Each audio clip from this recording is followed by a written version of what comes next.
สวัสดีค่ะแอนจี้ทีจ้ามาดามอเมริกานะคะเดี๋ยววันนี้จะมาพูดคุยกันว่าเรื่องสนุกที่ไม่ควรจะสนุกนะคะในบางครั้งนะคะก็คือกรณีที่คุณเกิดมีปัญหาทะเลาะเบาะแว้งกับสามีฝรั่งนะคะที่อยู่ต่างแดนสิ่งที่คุณจะต้องนะคะพึงนะคะรำลึกแล้วก็เก็บไว้นะคะอยู่ในก้นบึ้งของหัวใจคุณนะคะกรณีที่ทะเลาะกับสามีที่บ้านนะคะ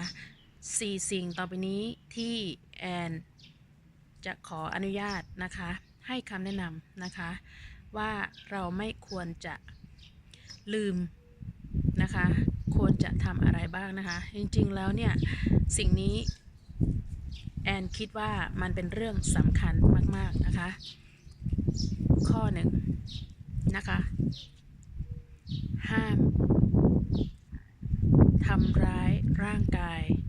ของสามีฝรั่งเด็ดขาดนะคะไม่ว่าจะด้วยวิธีใดก็ตามนะคะถ้าเกิด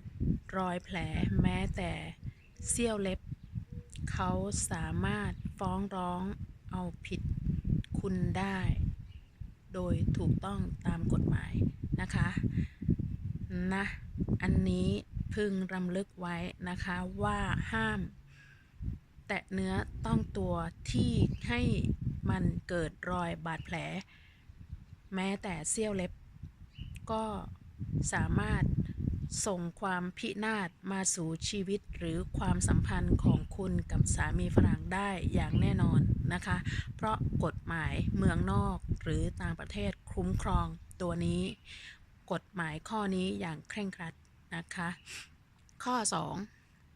2ห้ามออกจากบ้านโดยเด็ดขาด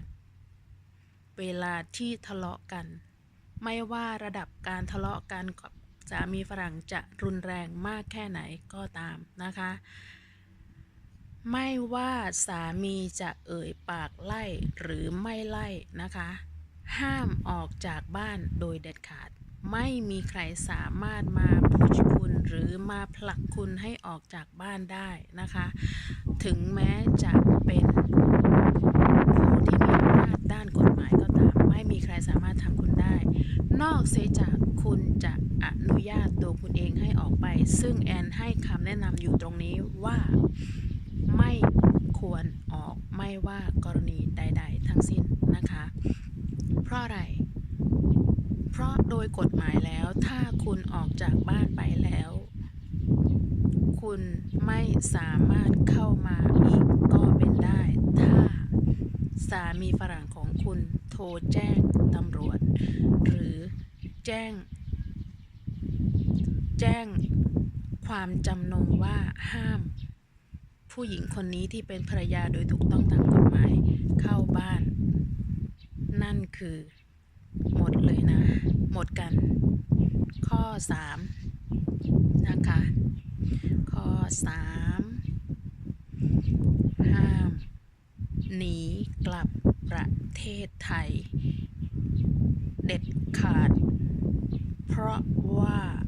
ถ้าคุณข้ามประเทศไปแล้วคุณก็ไม่สามารถที่จะดำเนินการในเรื่องของกฎหมายทุกกรณีได้โดยง่ายนั่นเองคุณจะอยู่ในสถานะที่เสียเปรียบในเกือบทุกกรณีเช่นกันนะคะข้อ 4นะคะคุณต้องมีเงินเก็บส่วนตัวในบัญชีส่วนตัวหรือเงินสดติดตัวไว้บ้างนะคะเผื่อไว้นะคะเผื่อไว้ในยามจำเป็นคนเรายามรักน้ำต้มผักก็ว่าหวานแต่ไม่มีใครสามารถบอกคุณได้ว่าเมื่อไรนะคะน้ำต้มผักนั้นมันจะกลายเป็นขื่นขมหรือขมขื่นจากสามีฝรั่งอันเป็นที่รักในเบื้องต้นแต่ณ วินาทีนั้นมันเกิดขึ้นได้ตลอดเวลาเราไม่รู้ว่าเขาคิดอะไรวันนี้รักพรุ่งนี้เกลียดวันนี้รักคืนนี้อาจจะอยากหย่าวันนี้รักหลังจากวันนี้ไปอาจจะมีเหตุใดเหตุหนึ่งที่เราจะต้องจบความสัมพันธ์กับสามีฝรั่งของเรานะคะเตือนไว้แล้วนะคะ4ข้อนี้นะคะอันนี้เป็นคลิปสั้นๆแต่จริงๆแล้วเดี๋ยวคลิปต่อไปนะคะจะมีคำเตือนนะคะในฐานะที่เป็นหนึ่งในมาดามที่อาศัยอยู่ต่างประเทศนะคะแอนอาศัยอยู่ที่นะคะเมืองเซนต์หลุยส์ประเทศสหรัฐอเมริกานะคะรัฐมิสซูรีนะคะขอบพระคุณมากค่ะที่ติดตามนะคะเดี๋ยวเจอกันคลิปหน้าก่อนจบดูค่ะข้างหลังนี่สปริงเริ่มขึ้นแล้วนะคะเดือนเมษายนนะคะตอนนี้ดูข้างหลังเห็นไหมคะดอกเชอร์รี่บลอสซัมนะหรือดอกซากุระนะคะสวยไหมขอบพระคุณมากค่ะที่ติดตามเดี๋ยวยังไงเจอกันคลิปต่อไปนะคะ